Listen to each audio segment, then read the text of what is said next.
என்ன அம்மா மாதிரியே பொண்ணு வேணும்னு அரச மரத்தடியில் உட்காந்துருக்கிறாரா விநாயகர்? தென்னாடுடைய சிவனே போற்றி, எந்நாட்டவருக்கும் மறைவா போற்றி. அனைவருக்கும் வணக்கம். இந்த காணொளியில் விநாயகர் ஏன் அரச மரத்தடியில் உட்காந்துருக்கிறாரு அப்படிங்கிறத பற்றி தான் சிந்திக்க போகிறோம். இந்த வழக்கமாக கோயில்களில் விநாயகர் அரச மரத்தடியில் இருப்பார். அவர் ஏன் அரச மரத்தடியில் இருக்கிறாரு அப்படின்னு கேட்டால், அவங்க அம்மா மாதிரியே பொண்ணு வேணும்னு சொல்லி அவர் அரச மரத்தடியில் உட்கார்ந்து தவம் இயற்றி கொண்டிருக்கிறார் அப்படின்னு சொல்லுவாங்க. நானும் பல சமய நூல்களை எடுத்து தேடி பார்த்து எந்த சமய நூலில் அல்லது புராணங்களில் இப்படி ஒரு செய்தி இருக்கின்றது அப்படின்னு தேடி பார்த்தா, அப்படி எந்த புராணங்கள்லேயும் எந்த சமய நூல்லையும் அம்மா மாதிரி பொண்ணு வேணும்னு சொல்லி விநாயகர் அரச மரத்தடியில் உட்கார்ந்துருக்கிறாரு அப்படிங்கிற செய்தி கிடைக்கல. அப்புறம் ஏன் இப்படி ஒரு செய்தி பரவி இருக்கின்றது அப்படின்னு பார்த்தீங்கன்னா, நம்முடைய தமிழர் பண்பாட்டில் குறிப்பாக திருக்கோயில் வழிபாட்டில் தலமரங்கள் அப்படின்னு சொல்லுவாங்க. தலமரங்கள் அப்படின்னா கோயில்களில் ஒவ்வொரு கோயில்லையும் அங்கே இருக்கின்ற கருவறையில் இருக்கின்ற இறைவன் மூலமூர்த்தி, அடுத்து அந்த கோயிலில் இருக்கக்கூடிய அம்மையினுடைய பெயர், அடுத்து அந்த கோயில் இருக்கக்கூடிய தீர்த்தம் அப்படின்னா நீர்நிலை, அடுத்து அந்த கோயிலில் இருக்கக்கூடிய தலமரம் என்று சொல்லுவார். இந்த தலமரம் பார்த்திங்கன்னா வில்வம், வன்னி, கொன்றை, பலா, வேப்பிலை, மா, இப்படி பல மரங்கள் இருக்கும். அதில் ஒன்று அரச மரம். இந்த தலமரங்கள் எல்லாம் கோயிலுக்கு வருகின்றவர்களுக்கு மருத்துவ அடிப்படையில் மூலிகைத்தன்மை வாய்ந்த இந்த தலமரங்கள் கோயிலுக்கு வருகின்றவர்களுக்கு உடல் நலக்கூறு அடிப்படையில் நன்மை பயக்கும் அப்படிங்கிறதுக்காகத்தான் இப்படி கோயில்களில் அவங்க இந்த தலமரங்களை வைத்திருக்கின்றார்கள். அந்த அடிப்படையில் இந்த அரச மரம் என்பது ஒரு அருமையான மூலிகை அல்லது உடல்நலக்கூறுக்கு பயன் தரக்கூடியதுன்னு சொல்லலாம். இந்த அரச மரம்ங்கிறது இந்த உயிர்ப்பு காற்றுன்னு சொல்கிறாங்களே, பிராணவாயு, ஆக்சிஜன்னு சொல்கிறாங்களே, அந்த காற்றை கூட்டி தருவதாக இருக்கின்றது அப்படின்னு நம்முடைய முன்னோர்கள் கண்டுபிடித்திருக்கின்றார்கள். அப்போ கோயிலில் அரச மரத்தை நட்டு வைப்பதாவது கோயிலுக்கு வரக்கூடியவர்களுக்கு உயிர்ப்பு காற்றை கூட்டி தருவதற்காக நட்டு வைத்திருக்கின்றார்கள். முன்பு காலத்தில் இந்த உயிர்ப்பு காற்று கூட வேணுங்கிறதுக்காக அரச மரத்தடியில் உட்கார்ந்து தியானம் செய்தல் அப்படின்னு சொல்லி நம் முன்னோர்கள் கண்டுபிடிச்சு, அறிவர்கள்னு சொல்கிறாங்க, சித்தர்கள், அவங்க பெரும்பாலும் அரச மரத்தடியில் தான் உட்கார்ந்து இந்த தவ முயற்சியில் ஈடுபடுவது. நம்ம புத்தர் கூட போதி மரத்தடியில் தான் உட்கார்ந்து தவம் இயற்றினார் அப்படின்னு சொல்லுவாங்க. அந்த அடிப்படையில் நீங்கள் பார்த்தீங்கன்னா, நம்முடைய விநாயக பெருமான் இருக்கின்றாரே, அவர் ஓங்கார வடிவம் அப்படின்னு நம்ம சொல்கிறோம். இந்த ஓங்கார வடிவம் எனப்படுவது இறைவனுடைய அறிவு ஒலி வடிவாக, ஓசை வடிவாக, ஓங்காரமாக நமக்கு அருள் செய்கின்றது என்பதை குறிப்பது தான் விநாயகருடைய வடிவம்.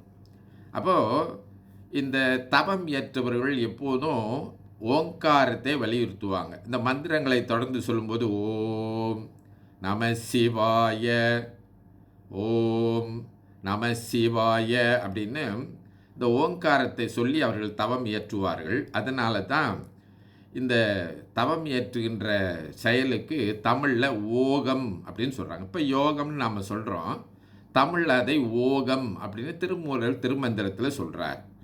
அப்போது அந்த கோயிலில் இருக்கின்ற அரச மரம் இருக்கின்றத, அதன் அடியில் ஓகம் இயற்ற வேண்டும் என்பதற்கு ஓகத்திற்கு தொடர்புடைய ஒலி வடிவாக, ஓங்கார வடிவமாக இருக்கின்ற அந்த விநாயகரை கொண்டு போய் அங்கு போட்டுன்னா அங்கே கொண்டு போய் நிறுத்தி அதற்கு முன்னால் அந்த அரச மரத்தடியில் உட்கார்ந்து ஓகம் இயற்றி இருக்கின்றார்கள். பிற்காலத்தில் நமக்கு அந்த செய்தி தெரியாமல் போயிட்டோன்னே அதை எப்படி சொல்லிட்டோம் அப்படின்னு பார்த்தீங்கன்னா, பேச்சு வழக்கில் யாரோ என்ன சொல்லிட்டாங்க, அவங்க அம்மா மாதிரியே பொண்ணு வேணும்னு சொல்லி விநாயகர் கோச்சிக்கிட்டு போய் மரத்தடியில் உட்காந்துருக்கிறாரு அப்படின்னு சொன்னது. அதுதான் இன்றைக்கு நம்ம இடத்துல பெருமளவு பரவி போச்சு. இந்த அடிப்படையில் சும்மா போய் அரச மரத்தை சுற்றி வாங்க அப்படின்னு சொன்னால் சுற்றி வர மாட்டாங்க. அதனால் என்ன பண்ணாங்க, ஒரு பிள்ளையார் வடிவத்தை கொண்டு போய் அங்கே வச்சு அரச மரத்தடி விநாயகர் ரொம்ப சக்தி உள்ளவர் அப்படின்னு சொல்லி பல கோயில்களில் அரச மரத்தடியில் விநாயகர் உட்கார்ந்துருக்கார். இப்படி உட்கார்ந்துருக்கின்ற அந்த விநாயகரை அவர் முன்னாடி இருந்து நம்ம தவம் இயற்ற வேண்டும் அப்படின்னு சொல்லி வச்சுருக்காங்க. இல்லை சுற்றி வருகின்ற போது அந்த அரச மரத்தினுடைய உயிர்ப்பு காற்று நம்முடைய மூச்சு காற்றை இன்னும் வலுப்படுத்தும் என்பதற்காக சொல்லி வச்சாங்க. ஏன்னா யோகத்தில் மூச்சு பயிற்சி ரொம்ப முக்கியமானது. அதை தான் பிராணாயாமம்னு சொல்கிறாங்க. அந்த அடிப்படையில் தான் விநாயகரை அரச மரத்தடி விநாயகரை நம்ம வழிபடுவதை நம்ம பார்க்கின்றோம். அதற்கு மேலே இன்னொரு பழமொழி கூட நம்ம தமிழர் பண்பாட்டில் இருக்குது. அரச மரத்தடியை சுற்றி வந்து அடி வைத்த தொட்டு பார்த்தா கரு உண்டாகும் அப்படின்னு சொல்லி வச்சுருக்காங்க. அப்போ சிலர் கேட்கக்கூடும், அப்போ திருமணம் பண்ணிக்கொள்ள தேவையில்லை, அரச மரத்தை சுற்றி வந்தால் நமக்கு கரு உண்டாயிருமா அப்படின்னு கேட்டிங்கன்னா, உடல் நலக்கூறு அடிப்படையில் நான் முதலே சொன்னேன். அரச மரம் என்பது நல்ல ஒரு மூலிகை, காற்றை தூய்மைப்படுத்தி உயிர்ப்பு காற்றை தரக்கூடியது அப்படின்னு நான் சொன்னேன். அப்போது இந்த கருவுற்றிருக்கின்ற பெண்கள் அல்லது கரு தங்குவதற்கு சிக்கல் உள்ள பெண்கள் அவங்க அந்த கருப்பை தூய்மை அடைய வேண்டும். இல்லை ஏதோ உடல்நலக்கூறின் அடிப்படையில் அவங்களுக்கு கரு உண்டாகாமல் இருந்தால் அந்த மரத்தை சுற்றி இறை சிந்தனையோடு சுற்றி வந்தால் அவர்களுடைய உடல் நலம் நன்மை அடையும், சீரடையும், அதனால் கரு உண்டாகும் என்பதற்காகத்தான் அரச மரத்தை சுற்றி வந்து அடி வைத்து தொட்டு பார்த்தால் கரு உண்டாகும் அப்படின்னு சொல்லி வச்சாங்க அப்படின்னு பார்க்குறோம். எனவே அரச மரத்தடியில் உட்கார்ந்துருக்கிற விநாயகர் வந்து அவங்க அம்மா மாதிரியே பொண்ணு வேணும் அப்படிங்கிறதுக்கு உட்கார்ந்துருக்கிறார் என்பது தவறான கருத்து.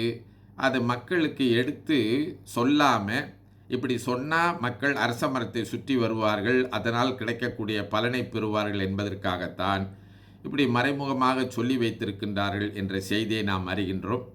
இது வாய் வழி செய்தி தான். விநாயகர் அம்மா மாதிரியே பொண்ணு வேணும்னு அரச மரத்தில் அமைந்தில்லை.